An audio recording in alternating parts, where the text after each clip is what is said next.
Every single image you create in your lifetime starts with the basics of photography.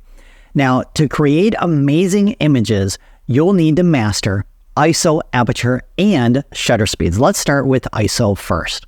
All right, so back in 1989, I was introduced to ISO after I asked the person behind the counter for a roll of film, and he responded, which brand, and more importantly, what ISO do you need? I had no idea what he was talking about, so he asked me if I was shooting indoors or outdoors and how bright the light would be, and off I went with ISO 100.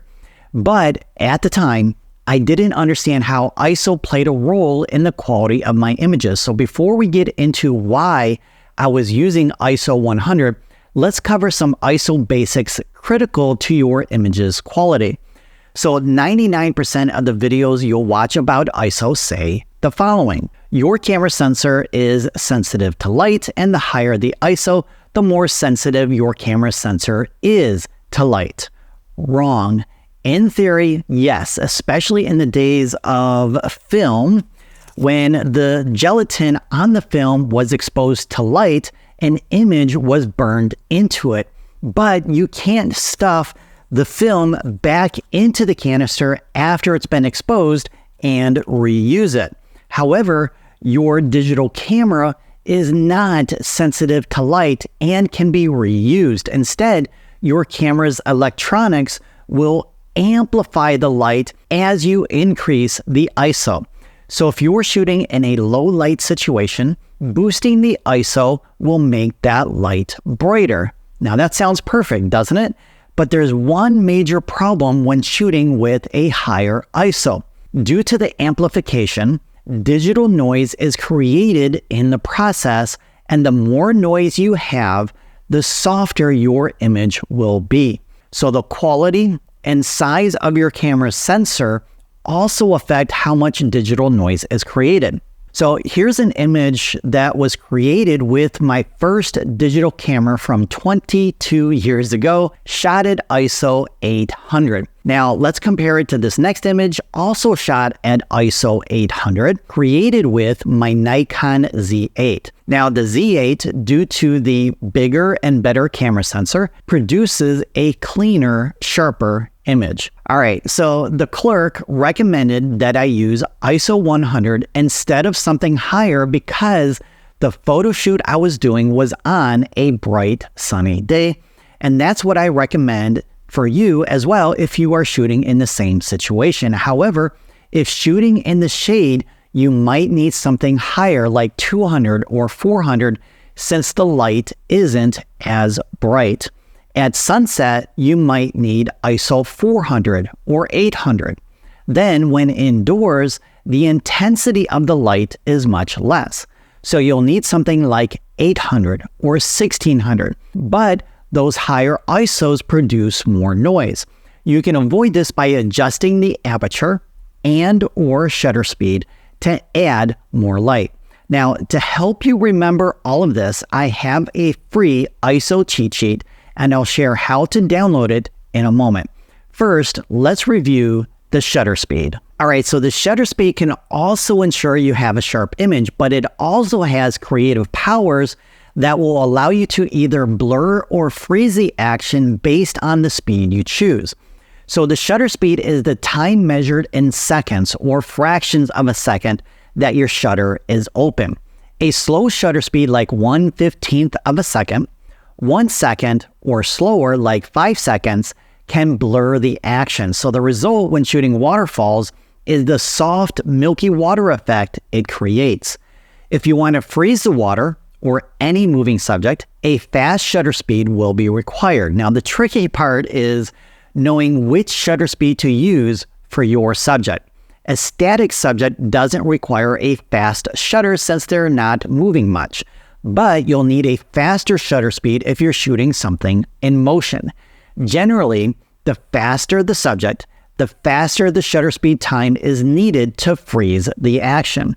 If you want to blur the action, the slower the subject, the slower the time needed to blur that action.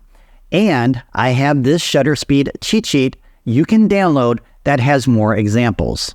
All right, so when I started photography 3 decades ago, Aperture was the most confusing camera setting until I learned what I'm about to share.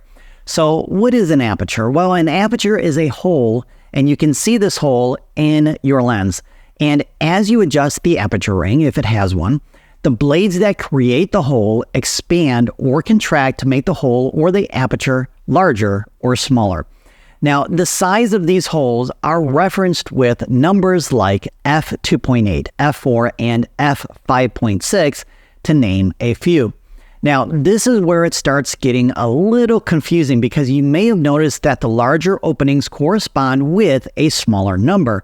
So in photography, 1.8 is larger than 22. Well, now, why is that? Well, there's some math involved which we'll cover in a different tutorial. For now, all you need is this free Aperture cheat sheet for reference. But before we get to that, there's more critical information you should know about apertures since they offer 2 primary purposes. One, it can let more or less light pass through the lens into your camera depending on the size of the hole or the aperture. And I'm going to share some real-world photo examples of why this is important in a moment.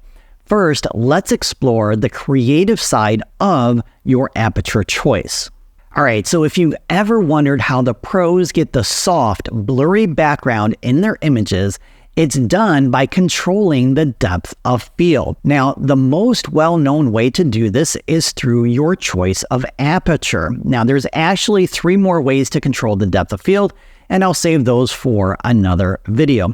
So the depth of field refers to how much of your image is in focus in front of and behind the spot you focused on.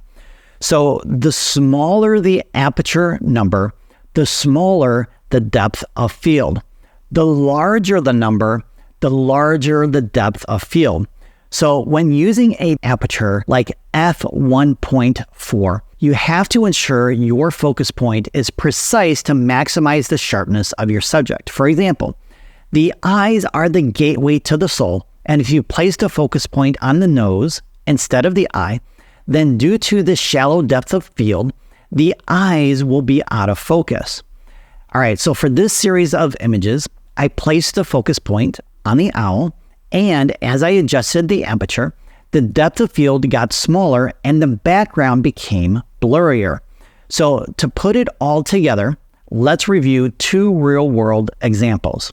All right, so first, when I'm ready to photograph something, the first step is to determine which ISO to use. So you can start with the ISO recommendation according to the cheat sheet. Now, keep in mind, you may need to adjust it based on your next 2 choices. The first is the aperture, and I'll choose the one that gives me the depth of field I need for my creative vision.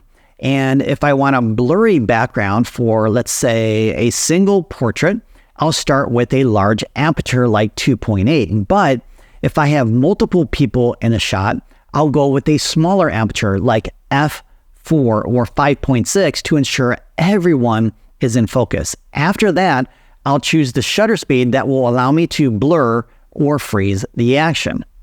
All right, so now you've created the image, but what do you do if your image is too bright?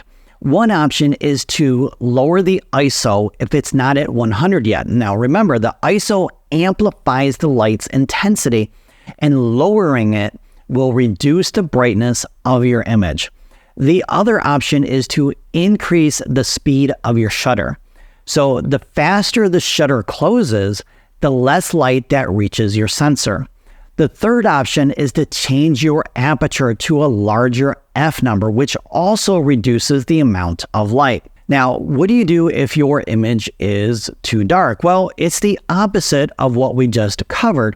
Increase the ISO to make the light brighter, or use a smaller aperture like 2.8 instead of 4 to add more light, or use a slower shutter speed like 2 seconds versus 1 to increase the amount of light.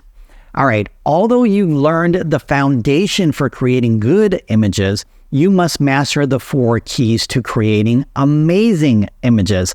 Now, to discover all 4, watch this video next.